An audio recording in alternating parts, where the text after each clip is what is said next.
tasted like diesel. And every meal the cook cooked had a layer of oil across the top. As we approached the American coast, Captain Koenig ordered the crew to say nothing to anyone about the strains we'd undergone during the trip, and to especially avoid mentioning our seasickness. Now, after 2 world wars, it's taken for granted that America and Britain are the closest of allies, naturally on the same side. But in the First World War, it wasn't so clear.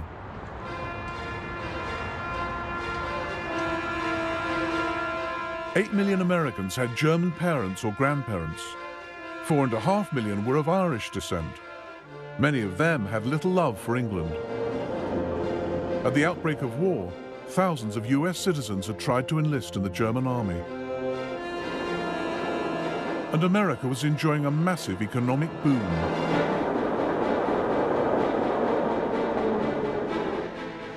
Half Britain's war budget was spent in the States. Companies like Bethlehem Steel were swamped with orders. They hauled in 6 times the profits they'd made before the war. The Deutschland was just another good customer.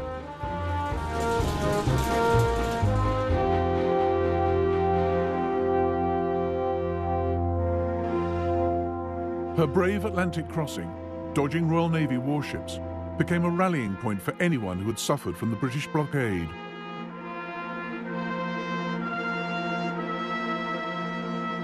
Our crossing gradually became a triumph. All the neutral steamers we met, American or others, greeted us with 3 hoots or with their sirens. Only an English steamer sailed past in deadly silence, while we were proudly raising the black, white and red flag in the wind. The Deutschland's crew received a hero's welcome. There were dinners in their honor. Captain Koenig was invited to meet the president.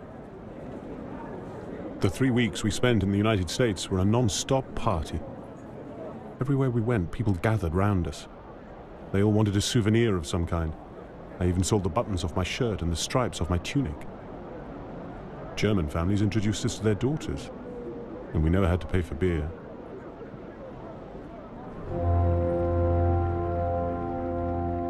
The Deutschland returned to Germany with a vital cargo of nickel and rubber. The help it gave the economy was nothing compared with the boost to German morale, as even Caroline Ethel Cooper had to admit. The town is flagged today because the Deutschland has got safely back. The sight of those red, white and black flags always makes me sick. But I'm glad she got across all the same. It was a sporting run. But the Deutschland was too small to break the blockade. In Germany and Austria, there were not enough people to work the land, and too many officials trying to ration what food there was. The situation with the hunger and queues is turning nasty. People wait for potatoes in their hundreds, 4 deep, from 4 in the morning until the afternoon. Every morning there are queues lined with armchairs and cushions upon which people sit and sleep. The shortages worsened after the terrible harvest of 1916. The Germans called it the turnip winter. Many had nothing to eat but cattle fodder. There were 50 food riots that year. Oh, what days of terror. Everything's in turmoil. There was havoc in town last night. The window panes were smashed in at Café Kaiserhof. Angry crowds were shouting outside bakeries and inns. Up at the castle, they cursed the Major in words I shan't repeat. The army appeared at 11.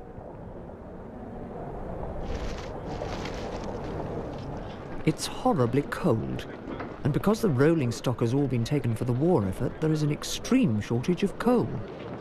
We're learning how to be freezing, which isn't the most pleasant feeling. Schools, theatres and cinemas have all been closed until further notice because of the lack of coal.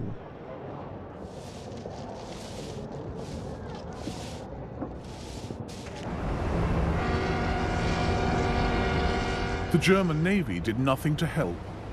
Even if large parts of our battle fleet were lying at the bottom of the sea, it would have accomplished more than it does now, lying well preserved in our ports. At Wilhelmshaven, people wrote graffiti on the walls. Dear fatherland, you may rest assured. The fleet's in harbour, safely moored. Admiral Reinhard Scheer had been ordered not to risk his ships against the full British fleet. But by mid-1916, the pressure to do something was intense.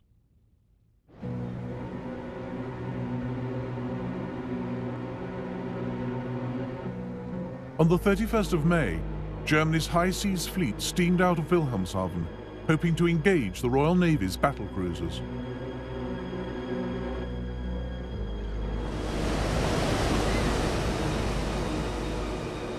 But the British were one jump ahead.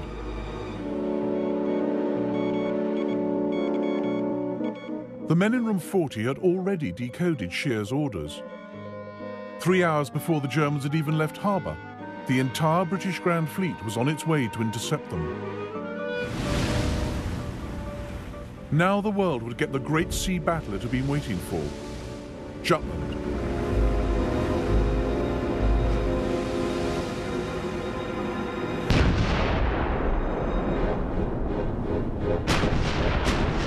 It was a titanic clash. 250 warships, 100,000 men. Britain's first great fleet action since Trafalgar. It was a fight they had to win. If Germany ended up masters of the North Sea, the blockade would be finished, the British Army in Europe cut off, Britain herself open to invasion. Admiral John Jellicoe was, Winston Churchill said, the only man who could lose the war in an afternoon.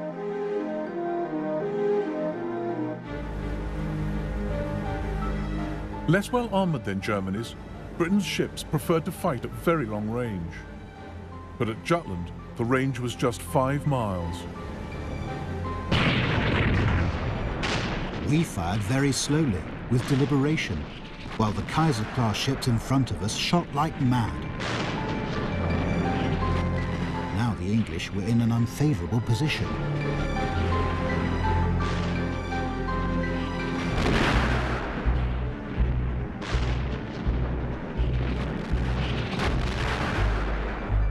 Our first shot hit the bridge of a German destroyer and blew it to hell. Shells fell all around us, and what with ships sinking and dying and dead bodies floating about, it made one shiver at the sight of it. At 4:30 p.m, the battlecruiser Queen Mary was hit by a shell which exploded in the ship's magazine. A horrible sight it was. First, an enormous height of dull red flame, followed by a great mass of black smoke, amongst which was the wreckage thrown in all directions. The blast was tremendous. Admiral Beatty watched from HMS Lion. There seems to be something wrong with our bloody ships today. About 7 o'clock, we passed the wreck of a large ship, which at that time we hoped was a German, but later learned was one of ours. She was broken right in two. The bow and stern were sticking up about 50 feet and quite independent. But the British had the Germans outgunned and outnumbered. As evening fell, the German fleet broke off the action. We were in a regular death trap. There was only one way to escape the unfavorable tactical situation. Turn the line about and withdraw on the opposite course. We had to get out of this dangerous enemy envelopment. To silent Jack Jellicoe, peering through the fog of battle, it didn't look as though the Germans were running for home, but lulling the British into a trap. If the enemy battle fleet were to turn away from an advancing fleet, I should assume that the intention was to lead us over mines and submarines.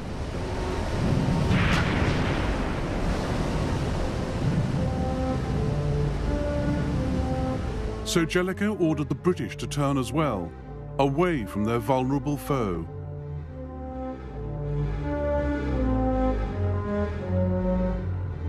As night fell on the 31st of May 1916, the men in room 40 tracked the retreating German fleet. They passed its positions on to the Royal Navy. giving Jellicoe a last chance to finish the Germans off. But the Royal Navy failed to catch them, and the German fleet made it home. During the night, telegrams arrived giving the estimated losses of the English, which are 2 to 3 in our favor. The Kaiser was therefore able to announce at breakfast, "We have won a great victory in the North Sea."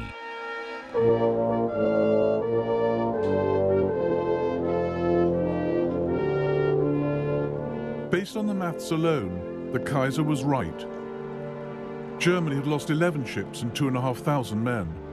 Britain 14 ships and 6,000 men. But that wasn't the point.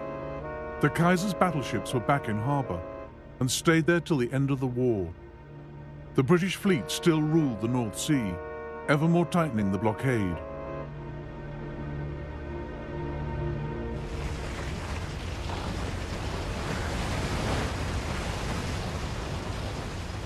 From the start, Germany had replied to the British blockade with her own economic war.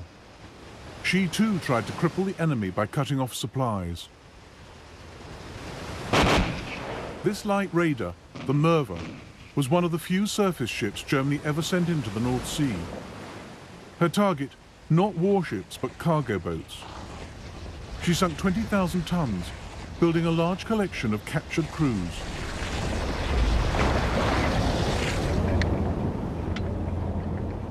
According to the English, we are in league with the devil and have acquired the Flying Dutchman. The captain of the Merva said recently, "You can imagine what a great moment it was when I had 8 English captains standing in front of me, and I could tell them all, this is the work of the German fleet."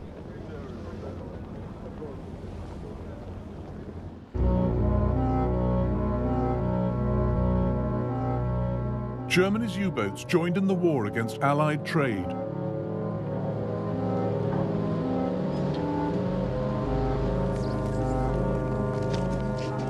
One British admiral was horrified. Submarines are underhand, unfair, and damned un-English.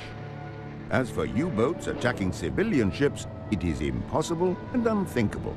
If they do, their captured crews should be hanged as pirates.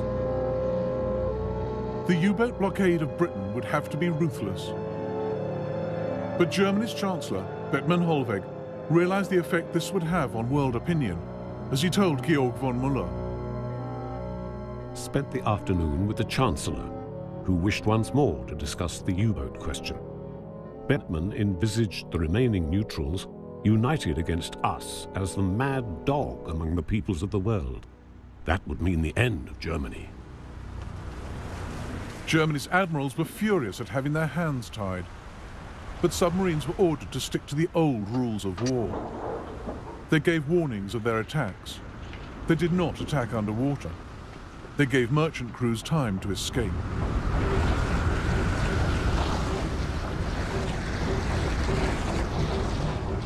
German submarines sunk 250,000 tons in 1914, but Britain built new ships faster than the U-boats could sink them.